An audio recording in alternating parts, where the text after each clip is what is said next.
할렐루야.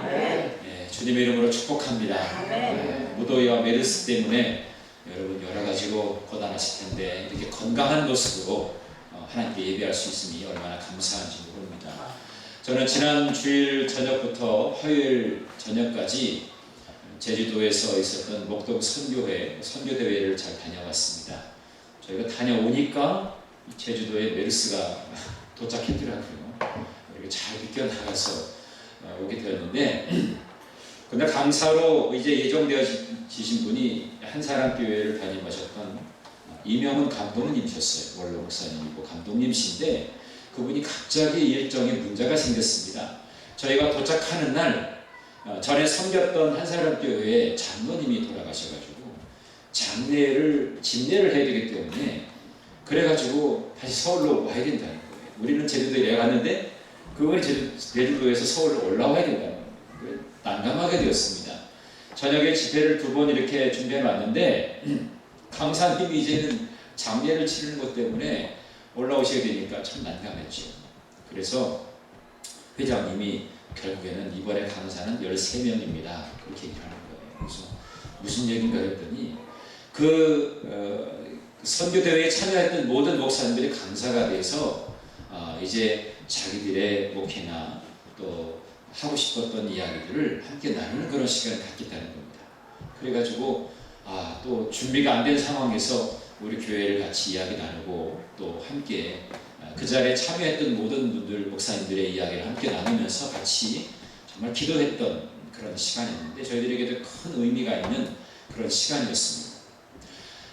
근데 그 자리에 참석하면서 강사로 13명이 한 명 한 명 세워지게 되었는데 그 시간이 얼마나 진지했는지 모릅니다. 그냥 우리가 어떤 강사님 한 분이 이렇게 서서 이야기하면 그냥 듣는 수동적인 입장이었지만 내가 듣기도 하지만 내가 또 이야기를 해야 되니까 서로가 이야기를 들으면서 나는 또 다른 면의 이야기를 해야 되는 그런 부분에 있어서 얼마나 진지하고 얼마나 정말 은혜로운 그런 선교의 대회였는지 모릅니다. 지금도 아직도 그 잔상이 남아있어요. 그래서 저도 우리 교회 이야기를 하면서 가만히 지난 4년간의 목회를 돌아보고 내가 어떤 한 목회를 또 취하게 되겠는가 이것을 한번 돌아볼 수 있는 진지하게 나의 목회를 돌아볼 수 있는 그런 시간으로 삼았기 때문에 저에게도 상당히 유익한 시간이었습니다. 그러면서 그 화요일날 아침에 제가 이제 아침 경건회를 인도했는데 그 경건회를 인도할 때 읽었던 말씀이 오늘 본문의 말씀입니다. 여러분 이 본문의 말씀은 제가 몇 번에 걸쳐서 설교를 했던 말씀입니다. 그런데 이 말씀은 제가 10번, 20번 해도 말씀을 달리할 수가 있어요. 제가 정말 은혜 받았던 말씀이기 때문에 이 말씀의 포인트를 어디에 두느냐에 따라서 말씀은 여러 가지로 해석할 수가 있습니다. 오늘 특별히 이 말씀 속에서 특별히 우리가 이 땅도 그렇고요. 이 대한민국의 모든 백성들이 지금 목마른 가운데 젖어 있지 않습니까? 비가 조금 오긴 했지만 아직도 정말 부족합니다. 많은 비가 내려서 정말 이 대지가 촉촉히 적셔져야 되고요.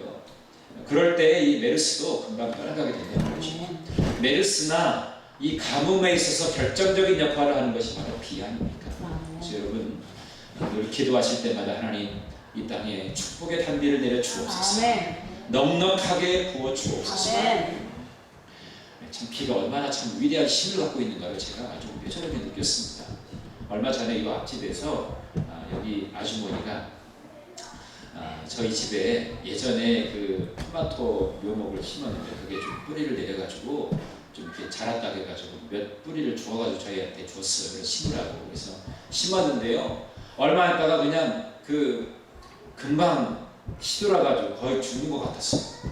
근데 어제 비가 왔잖아요. 비가 와가지고 저녁에 보니까 꼿꼿하게 이렇게 서 있더라고요. 완전히 죽은 것 같았는데 비 한 번 내리니까 한 번에 그냥 살아나는 역사가 있더라고요. 이걸 보면서 이 비의 위대함, 가수 비가 아니라 하늘에서 내리는 이 축복의 단비가 얼마나 위대한 힘을 갖고 있는가. 그걸 보면서 그런 생각을 했습니다. 우리 인간이 아무리 뭐 수고하고 열심을 내고 노력을 해도요, 하나님이 하늘에서 비비 내려주시지 않으면 우리가 살 수 없습니다. 하나님이 역사하시지 않으면 우리의 인생이라고 하는 것은 정말 초라하게 정말 사그러들 수밖에 없는 그런 존재가 아닌가, 그런 생각을 하게 되었습니다. 그러면서 아침 그 경건회 때 이 말씀을 묵상하면서 우리가 나라와 민족을 위해서 우리 목마름이 해결되고 이 가뭄의 문제가 해결되고 메르스가 완전히 사라지도록 위해서 기도합시다. 그래서 같이 뜨겁게 기도했던 기억이 납니다. 그러면서 저에게 딱 느껴지는 말씀이 열왕기상 18장 41절부터 46절의 말씀이에요. 그 말씀에 보면 엘리야는 비를 내리시겠다고 하는 하나님의 약속을 신뢰하는 그런 내용이 나옵니다. 근데 아무리 살펴봐도 비가 내릴 그런 상황이 아니었어요. 비가 내리려면 어떻게 됩니까? 하늘에 구름이 막 몰려와가지고 그래야 처음에야 막 비가 내릴 거 아닙니까? 그러한 징조도 없었는데 이 엘리야가 신뢰할 수 있었던 것은 뭡니까? 그가 겸손과 인내로 기도하면서 하나님의 말씀을 믿었기 때문에 하늘에서 비가 내릴 수 있었던 거예요. 우리의 믿음을 보시고 하나님께서는 축복의 단비를 내리신다는 겁니다. 그래서 말씀에 대한 확신과 인내로 기도하면서 엘리야는 모든 것을 주관하시는 그 하나님을 더욱 깊이 알고 체험하게 되었다는 것입니다. 여러분에게는 어떠한 목마름이 있는지 모르겠습니다.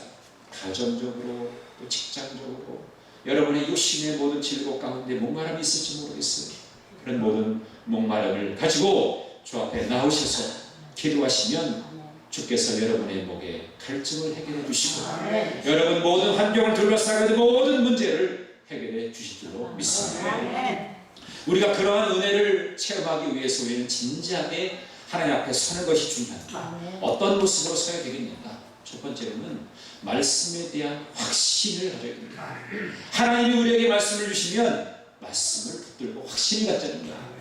여러분 구약과 신약은 약속에 담긴 말씀입니다. 약속이라고 하는 것은 우리 사람들과의 관계는 시도 때도 없이 그 약속을 파기할 때도 많아요. 그러나 하나님께서 우리에게 약속하신 바는 절대로 파기한 적이 없어요. 내가 임의로 파기하기 때문에 문제지, 하나님이 우리에게 주신 말씀은 변함없이 한결같이 우리를 향한 그 약속이 이루어질 것을 바라시는 그런 간절함이 묻어있는 것입니다. 또 한 가지는 지속적으로 기도하는 겁니다. 늘 기도할 때 하나님께서 여러분의 음성을 들으셔서 응답하신다. 그리고 마지막은 소망을 품는 인내입니다. 우리가 소망을 갖지 않는 것이요. 그러면서 내가 소망이 있기 때문에 지금 당장 내가 어려움을 겪고 있는 것도 내가 조금 인내할 수 있는 겁니다. 여러분 월세 사는 사람이 얼마 후에 전세로 이사한다고 생각해 보십시오. 얼마나 막 부풀고 얼마나 막 기대가 차고 막 그렇습니까? 소망이 생기잖아요. 야, 드디어 내가 월세에서 이제는 전세집을 옮기는구나. 또 전세집에 있다가 이제 내 집을 마련하게 되었습니다. 그때 그 기분과 감동이라고 하면 이루 말할 수가 없잖아요. 저는 집을 사보지 않아서 모릅니다. 그런데 집을 사서 예배를 드려달라고 하는 곳에 가서 예배를 드리게 되면요, 그 인상 자체가 달라요. 월세나 전세 살았던 그 분위기하고는요 전혀 달라요. 왜? 내 집이니까. 이제는 주인이 이제 당신 나가십시오. 전세 기간 끝났어요. 월세 왜 합니까? 이런 얘기 들을 필요가 없어요. 이제 왜? 내 집이니까. 그러니까 그 인상이 쫙 펴지는 거죠. 여러분 그렇습니다. 소망이라고 하는 것이 이래서 정말 중요합니다. 매일매일 삶 속에서 하나님이 우리에게 약속하신 바가 이루어질 것이라고 하는 분명한 믿음을 가지면 우리가 인내할 수 있잖아요. 날마다 소망의 찬 하루를 열어가는 여러분 모두가 되시기를 주님의 이름으로 간절히 축원합니다. 우리 교회도 앞으로 여러분 우리 지금 찬양대가 지금 여기서 같이 예배를 드리지만 예전에는 여기에 찬양대 자리가 있었잖아요. 그래서 제가 이거를 이제 정리하고 이제 깨끗하게 해서 좀 넓어진 것 같지만 앞으로는 글쎄 모르겠어요. 이 찬양대에 들어가고 싶어도 이제 오디션을 봐서 들어갈 수 있는 그런 때가 온다니까. 그러니까 지금 찬양에 대해서 내가 관심 있으신 분은 지금 빨리 얘기하셔야 돼. 나중에 오디션 가고 떨어지면 그 떨어졌다고 해가지고 심란해가지고 또 이거 교회 신앙생활 해야 되나 말아야 되나 이렇게 하면 곤란하잖아요.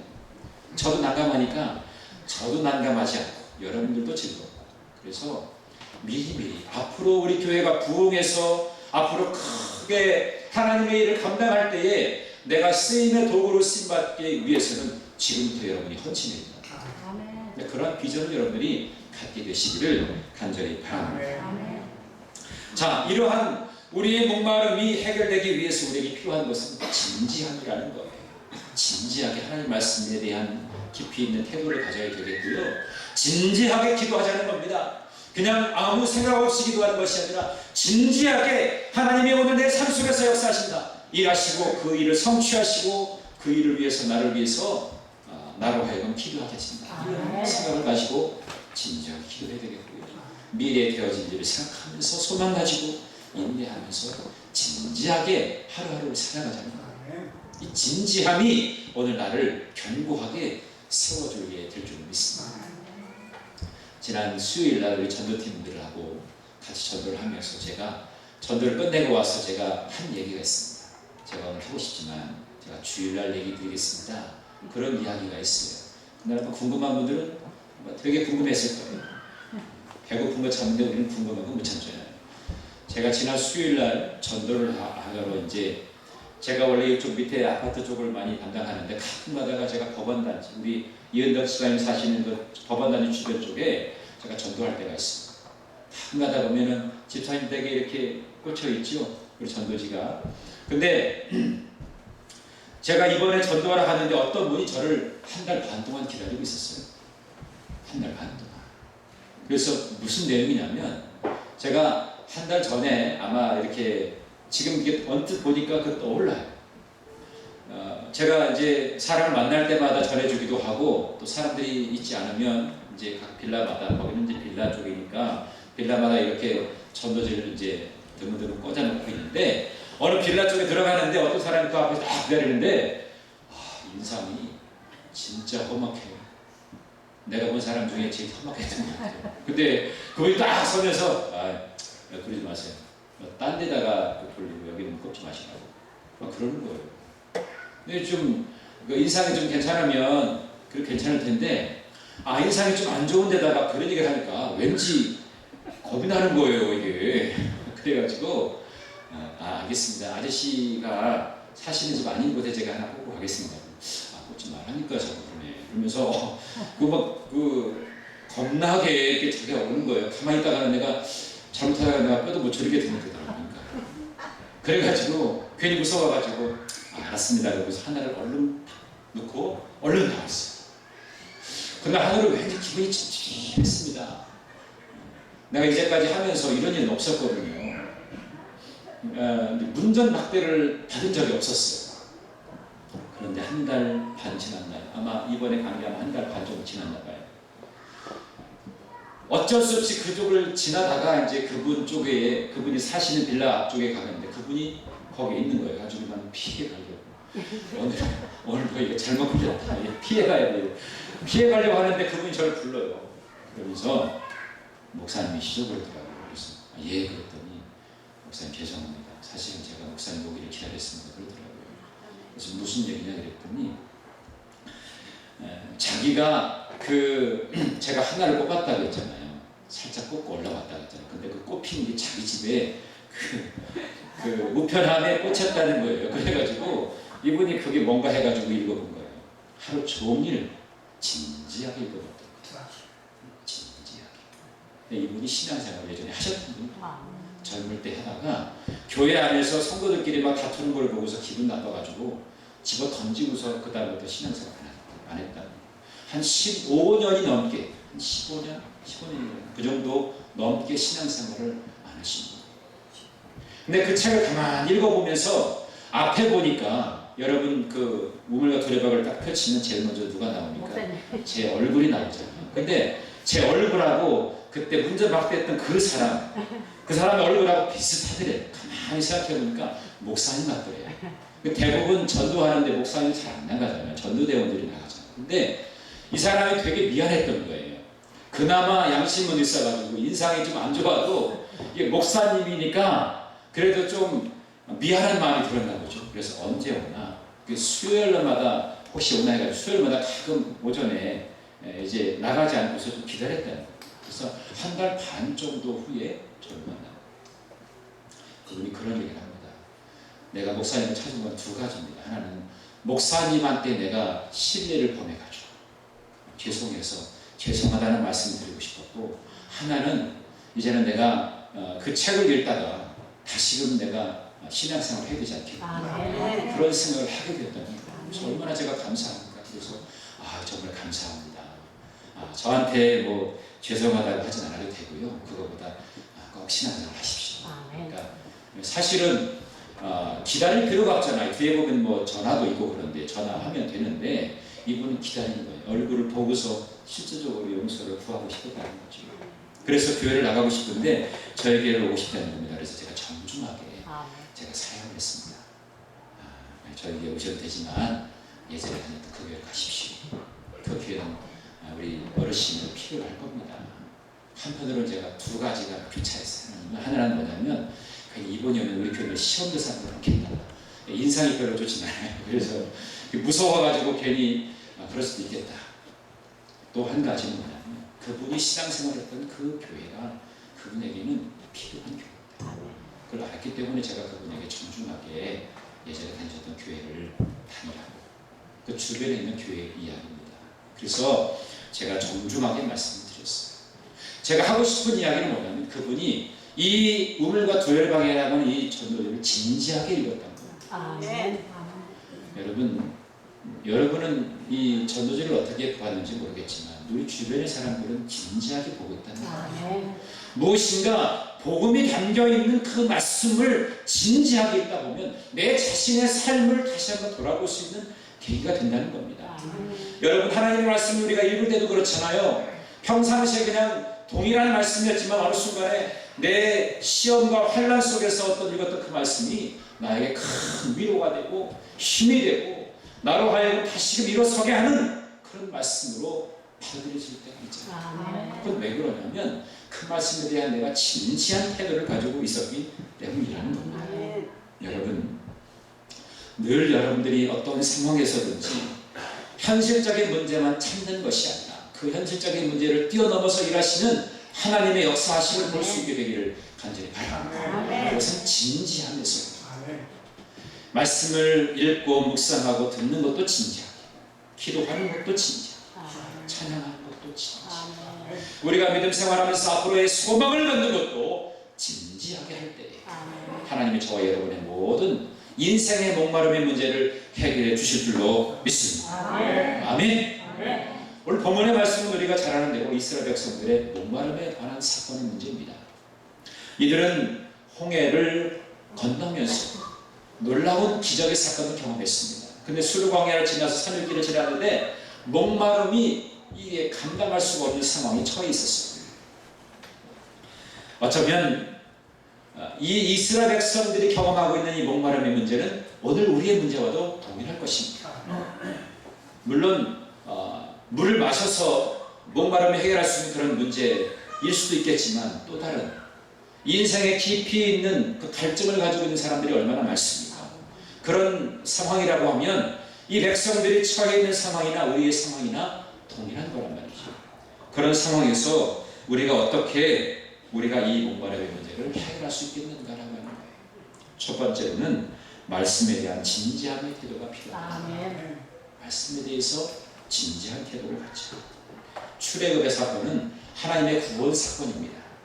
이 백성들이 애굽에서 종살이하면서 이제 예배드릴 수 없는 상황에 놓여 있었기 때문에 하나님은 이 택한 백성들이 예배할 수 있는 공동체가 되기를 원하셨어요.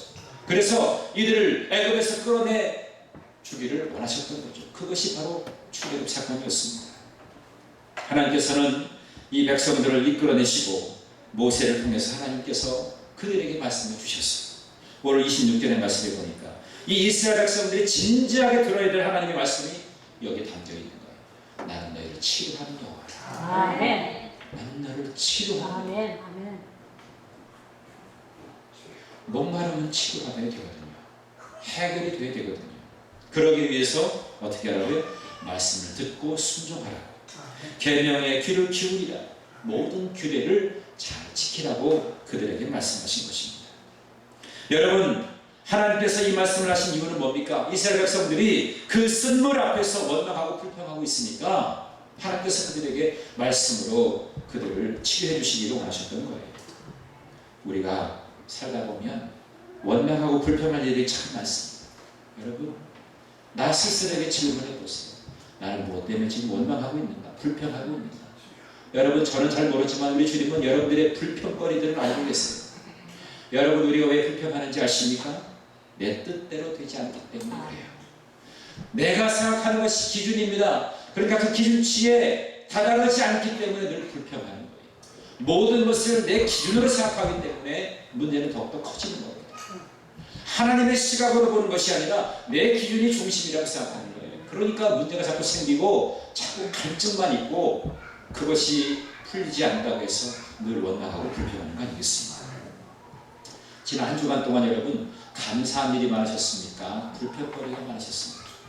여러분 깊이 한번 나한테 물어보세요. 너는 감사한 것이 많았니? 불평한 것이 많았니?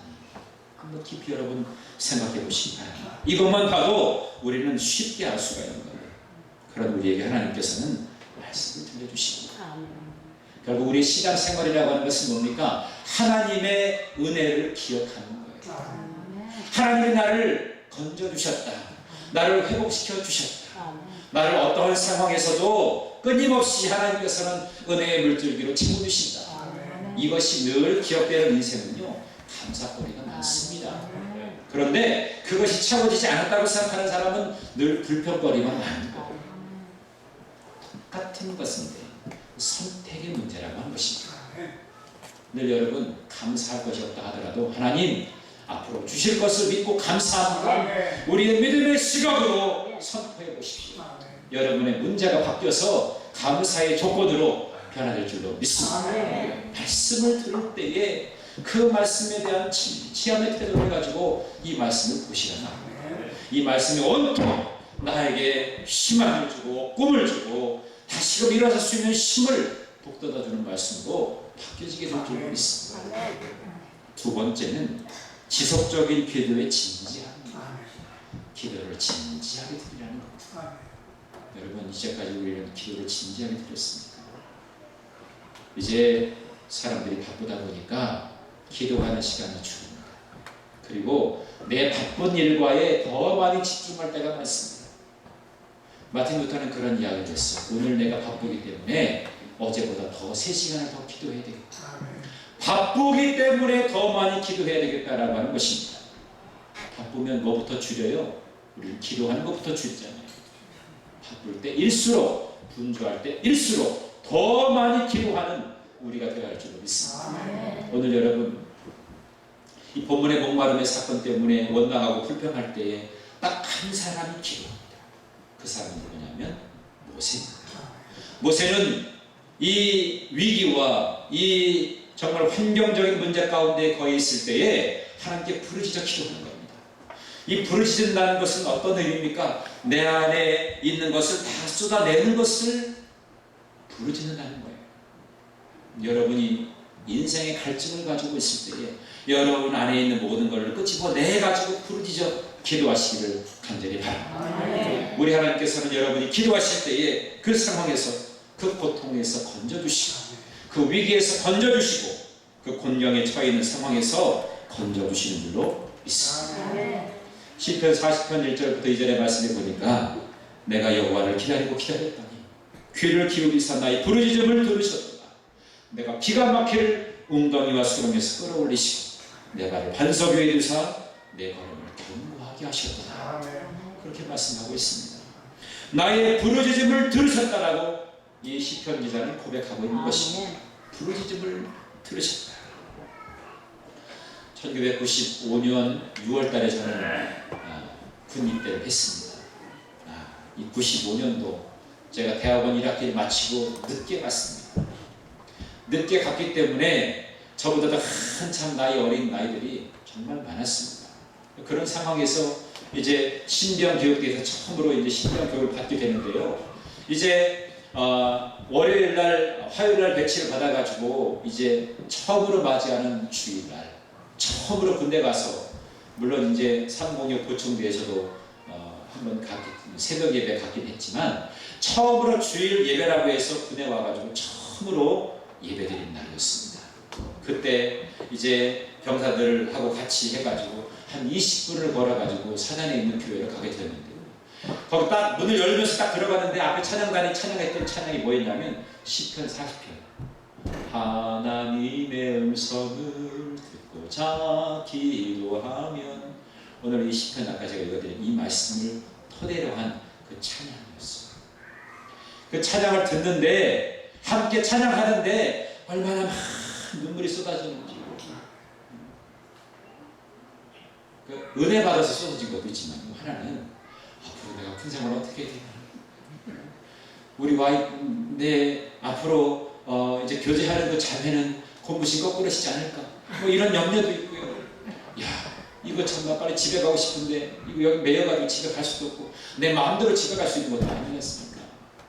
2년 2개월 동안 어떻게 버티냐, 이것이 막 교차하면서 막 눈물 범벅이 되는 거예요. 근데 찬양을 하다 보니까 하나님께서 저로 하여금 하나님 앞에 엎드려 기도하라고 하는 음성을 주시더라고요. 그래서 그 예배를 드리고 함께 말씀을 나누고 각자 기도하는 시간이 있었는데, 그때 정말 뜨겁게 기도했던 것 같습니다.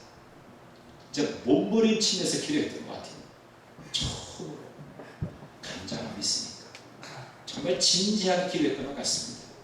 하나님께서 저에게 응답을 주시는데, 야, 너 앞으로 군 생활을 행복할 거야. 나는 아닙니다. 나는 나이가 지금 그래도 다른 애들보다 더 많아가지고 제가 신병 교육도 안 했어도요, 3번째로 나이가 많았습니다. 그리고 앞으로 이제 자리를 받으면 나보다 계급이 많은 사람들은 나보다 나이도 어린데 얘네들 어떻게 지내나, 막 이게 막 교차하면서 별의별 생각이 다 드는 거예요. 근데 하나님 저에게, 내가 기도하니까 하나님께서 나에게 평안을 주시는데 그 평안은 이루 말할 수 없는 평안이었어요. 근데 지금 돌아보니까 하나님께서는 그때 그 기도를 하나님께서 들으셨던 것 같아요. 얼마 있다가 연대 군종으로 하나님께서 부르셨죠.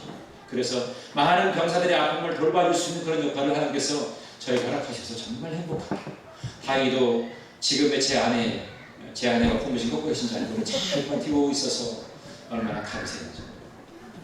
여러분, 오늘 모세는 이 부르짖음이 정말 그냥 단순한 부르짖음이 아닐까 합니다. 이 백성들의 원성과 불평의 소리가 커지는데, 그 커지는 그 목소리를 잠재우기 위해서 그 기도하였던 그 기도를 얼마나 강력한 힘을 가지고 있었을까, 그 생각을 해봤어요. 아마 모세의 기도는 원망과 불평의 소리를 잠재우는 그런 부르짖음이었을 것이다, 이런 생각이 들었던 거죠. 그러니까 하나님께서 모세의 기도를 들으시고, 아마 저 밑에서 처음에는 원망 소리가 나더니 갑자기 이 기도하는 소리를 하나님께서 들으셔서 모세에게 한 나무를 지시한 것입니다. 그래서 그 나무를 이제 모세가 물에 던졌더니 그 마라가 치유가 되어서 쓴 물이 단물이 됐다. 그러나 그 마라는 그런 자체가 좋지 않은 물이기 때문에 거기서 영원히 머무를 수가 없었습니다. 그래서 거기서 잠깐 몸만 축이고 이동할 수밖에 없는 그런 곳이었다는 거죠. 중요한 것은 하나님께서 그 한 나무를 지시하셨다는 거예요. 그 나무를 통해서 그 물이 회복되었다는 사실이에요. 여기서 말하는 한 나무까지는 예수 그리스도의 십자가를 상징하는 것입니다. 여러분이 기도할 때에 무엇을 적용해야 되느냐? 예수 그리스도의 십자가를 적용하시면 그럼 여러분의 인생의 모든 문제가 해결될 줄로 믿습니다. 예수님 한 분이면 충분합니다. 예수님 한 분이면 모든 문제를 해결할 수 있게 되는 줄로 믿습니다. 진지한 기도에서 여러분 기도 생활에 게을리하고 나타났다면 다시금 마음을 추스리시고 기도의 자리로 나오시기를 간절히 나오셔서 간절하게 부르짖어 기도할 때에 여러분의 기도를 들으시고 응답하여 주실 줄 믿습니다. 마지막 세 번째로는 소망을 품는 진지함. 이 소망 가운데 뭐가 있어요? 인내가 있다는 것입니다. 여러분, 이스라엘 백성들에게 하나님은 마라에서 머무르게 하지 아니하시고 무엇을 준비하셨다고 그랬어요? 20절에 보니까 엘림을 준비하셨어요. 이 엘림은 12개의 물샘이 있었고요, 70그루의 정류나무가 있었습니다. 단순히 고여있는 물이 아닙니다. 물이 솟아나오면